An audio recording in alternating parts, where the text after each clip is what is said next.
Hey guys, how's it going? My name is Brendan and welcome back to the channel. And today we're going to be debating one of the most controversial topics in the world of cryptocurrency right now, and that is putting Ethereum versus Cardano. Now, if you don't know, Ethereum is the king of the altcoins and it has been for some time now. It is the second largest cryptocurrency by market cap, and Cardano is the newly crowned third largest cryptocurrency by market cap.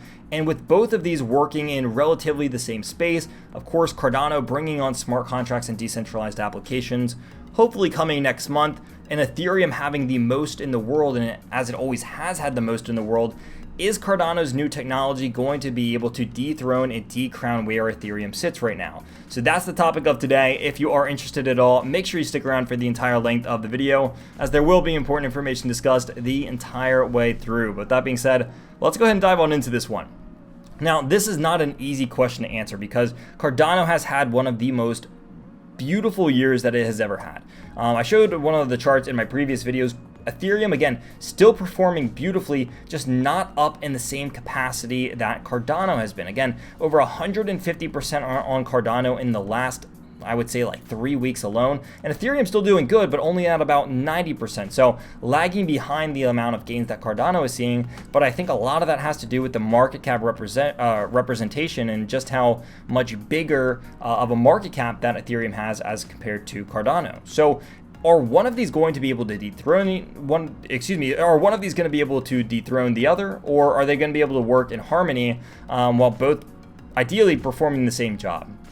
Now, if we're looking at some of the top dApps of 2020, again, Cardano was around in 2020. It didn't have these smart contracts and decentralized applications, but if we're going through and looking at a lot of these were built on the Ethereum blockchain. CryptoKitties, Maker, even Uniswap, which I'm sure most of you are familiar with. We have a couple other ones that were built on EOS or even Tron, but for the most part, a lot of the decentralized applications and smart contracts that we know were actually built off of Ethereum. They have over 2,000 dApps running right now, and this completely overshadows what we have on EOS and Tron combined, which only equates to about 750, as I think I still have a thing pulled up about this. Now, what this could mean is that if Cardano is really supposed to be this cheaper, faster, more eco-friendly cryptocurrency and blockchain, this could be a really good thing. But I think that this brings up an entirely separate topic of if just because something is more efficient and a better version of technology, that doesn't always make it win in the long run.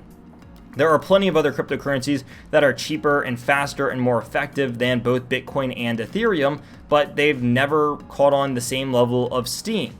And that is because Ethereum has these actual working products on the back end. And while Cardano doesn't have any of these yet, there is the expectation that it will have thousands, hopefully by the end of this year or within 12 months of it launching. Now, this is where I think the most speculation comes in, because this says that there is speculation that Cardano will have thousands of decentralized applications. Keyword is it will, or the speculation that it will. It doesn't yet. And so while Ethereum already does have thousands of dApps running on the back end, if you don't know what a dApp is, it stands for a decentralized application. Cardano just doesn't have that yet. So we have this kind of predicament where we have something like, again, Ethereum with 2,000 decentralized apps already running, and then we have the speculation of Cardano.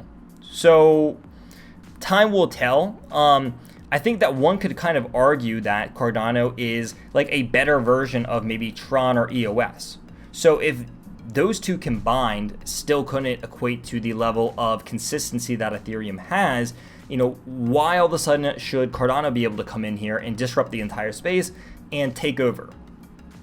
So that is the way that I'm looking at this, is really that I think that our Cardano will do really good things. However, a lot of this is speculation right now. This could mean one of two things. Number one, it's speculation, and this could be a really, really good thing.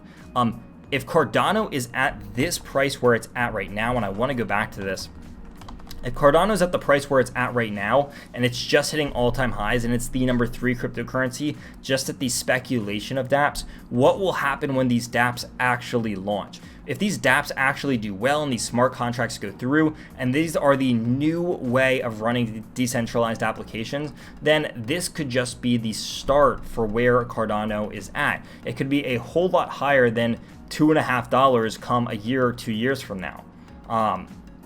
However, the second side of this coin is still that speculation. What happens if the flip side of that doesn't happen? What happens if the dApps just aren't used as much? What happens if it is just overshadowed by the amount of competitors in the industry and they're just getting their legs in the water a little bit too late? So I think that people are excited about this, but there are a couple of problems. Again, they have a lot of competitors in this space that are already doing the same thing. So they're really going to have to stand out here because they are already entering into this space a little bit later than everyone else, because a lot of these other cryptos and blockchains have a foundation that they have been building upon for years, and they have the level of reputation and consistency that Cardano just doesn't have because they haven't had the trial and error of dApps running.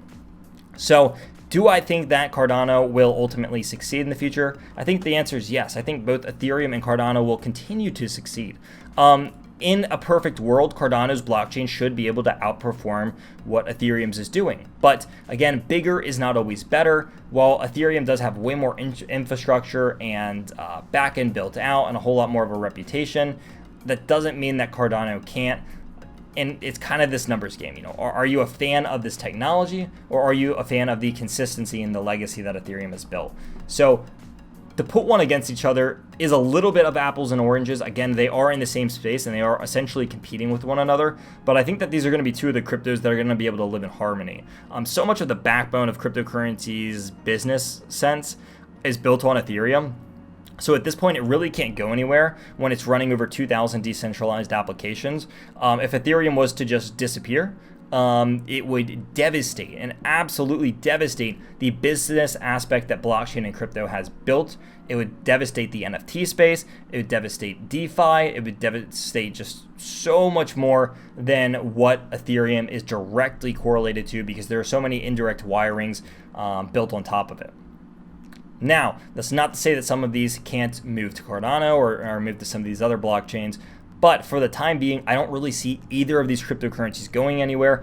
I don't like that Cardano is pumping this much off of speculation. Again, maybe if their first decentralized application comes out and it's a big deal, maybe it's a video game, maybe it's an NFT platform, whatever it is, I think that when that happens, Cardano will have a whole nother level of pump, and that there will be a lot of people building on this moving into the future. However, for the time being, none of that has happened yet. So it's this level of, do you want to get in before something launches? I would say it's almost like an IPO, right? People are buying in with the belief that this will do a big thing in the future, which I think most of us can agree that it will. So to round up this argument and kind of end this out, I think both of these are going to be great cryptocurrencies. I think that they're both going to excel in different areas despite competing in the same space. But if you want to learn more about cryptocurrencies, again, I'm not sponsored by this video, but I think that this article did a really good job of explaining how smart contracts and decentralized apps work on Ethereum. So if you want to get an understanding of how they could work on Cardano, I'll put a link to this in the description down below. Again, not sponsored at all, but I found it a very, very useful article for anyone that is just now getting into it and wanting to learn a little bit more. So that is going to go ahead and round up my video of Ethereum versus Cardano. If you want to see more content like this and maybe explain these two in a little bit more detail about exactly what they do and what they have built on top of them, make sure to leave a like, hit the subscribe button, and drop a comment in the comment section down below. So I always love reading those and being able to interact with all of you. So that's going to round this off. Once again, thank you all, and I'll see you all very, very soon in the next video.